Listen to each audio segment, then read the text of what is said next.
आप सभी को मेरा नमस्कार। इसके पहले मैंने आपको पूर्वाभास और विवाह के विषय में बताया था। आज का प्रसंग है अर्जुन का वनवास काल एवं सुभद्रा से विवाह तथा द्रौपदी एवं सुभद्रा के पुत्रों का जन्म होना। इस विषय में आपको सुनाऊंगी, सुनिएगा। धृतराष्ट्र के दिए हुए राज का आधा भाग लेकर खांडव प्रस्थ में अपनी राजधानी बना पांचों भाई आनंद पूर्वक अपना जीवन व्यतीत करने लगे। द्रौपदी राजरानी के भेष में सास की सेवा टहल और पतियों को खुश करने में लगी रहती थी। एक दिन सब लोग आपस में बैठ किसी विषय पर बातचीत कर रहे थे। उसी समय सहसा देवर्षि नारद जी वहां पर आ गए। सबों ने उठकर ऋषि का आदर सत्कार किया। युधिष्ठिर ने पाद्म आर्धिक से पूजा करके चरण छुए। इसके पश्चात उन्होंने अंतःपुर में द्रौपदी को महर्षि नारद के आने की सूचना दी। द्रौपदी समाचार पाते ही विमल वस्त्र धारण कर पवित्र भाव से हाथ जोड़कर उनके सामने आ खड़ी हुई। देवर्षि ने उन्हें आशीर्वाद देकर विदा किया। इसके बाद एकांत होने पर नारद जी ने युधिष्ठिर से कहा, धर्मराज, आप पांचों भाइयों की द्रौपदी नंदिनी अकेली धर्म पत्नी है।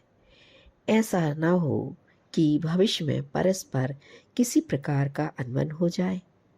नारद जी बोले, किसी समय में सुंद उपसुंद नाम के दो बड़े भाई ही बड़े विख्यात थे। दोनों में हार्दिक प्रेम था कि एक क्षण के लिए भी वे एक दूसरों से अलग नहीं होते थे।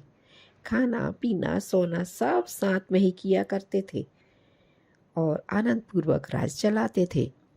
पर संयोग से एक तिलोत्तमा नामी अप्सरा के कारण दोनों भाइयों में ऐसा भारी झगड़ा खड़ा हुआ कि अंत में एक दूसरों को मारकर दोनों ने अपनी अपनी जान गंवाई। अतः मैं कहना यह चाहता हूँ कि कोई ऐसा उपाय करें जिससे आगे झगड़ा होने की आशंका ना रहे। नारद जी का यह उपदेश सभी ने मान लिया और उन्हीं के आगे यह नियम भी बना लिया कि कोई भी भाई यदि द्रौपदी के पास हो तो उस समय दूसरा भाई उसके पास कदापि न जाए, और वह यदि इस नियम को भंग करे तो ब्रह्मचारी बनकर 12 वर्ष के लिए वन जाने को बाध्य होगा। यह नियम सुनकर देवर्षि बड़े प्रसन्न हुए और पांडवों को आशीर्वाद दे के वहां से रवाना हुए। इसके कुछ दिन बाद एक दिन एक ब्राह्मण राजमहल में रोता हुआ आया और चिल्ला चिल्ला कर कहने लगा, हाय, हम गरीब ब्राह्मण लुट गए, चोर हमारी गायें चुरा कर ले गए। राजा का धर्म है कि प्रजा की रक्षा करे, अतः राजन हमारी रक्षा कर धर्म की रक्षा करें। प्रजा के दुखों को दूर करने का काम अर्जुन के जिम्मे था। उन्होंने ब्राह्मण को धीरज दिलाकर कहा, विप्र, आप निश्चिंत रहें।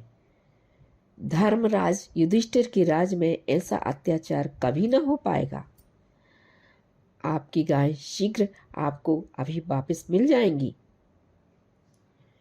किंतु जिस कमरे में वो शस्त्र रखे थे उस समय उसमें द्रौपदी के साथ युधिष्ठिर बैठे हुए थे। इससे वे बड़े असमंजस में पड़े कि अब क्या करना चाहिए। एक ओर ब्राह्मण की गाय न छुड़ाने का भयंकर पाप और दूसरी ओर नियम भंग का दारुण संताप। किंतु वीर अर्जुन बड़े धर्मज्ञ थे।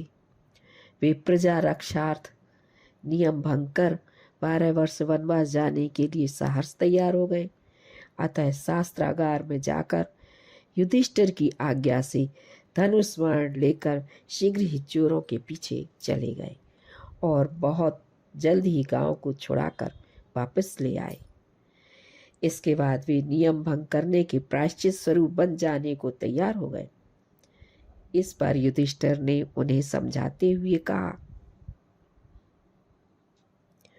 तुम मेरी आज्ञा से अंदर प्रवेश किए, इससे मेरा कहना मान बन जाने के विचार को त्याग दो।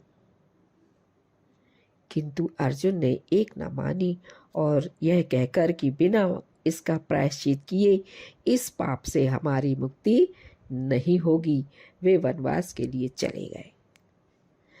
12 वर्ष तक वे अनेकों तीर्थों का पर्यटन करते रहे। उसके कुछ दिन बाद वे नाग राजकन्या अलूपी, मणिपुर की राजकुमारी चित्रांगदा और कृष्ण की बहन सुभद्रा के साथ उन्होंने विवाह किया। फिर वनवास के समय के बाद बिताकर खांडवप्रस्थ लौट गए। अर्जुन का दूसरा विवाह सुनकर द्रौपदी को अच्छा नहीं लगा और उन्होंने अर्जुन को कुछ बुरा भला कहा।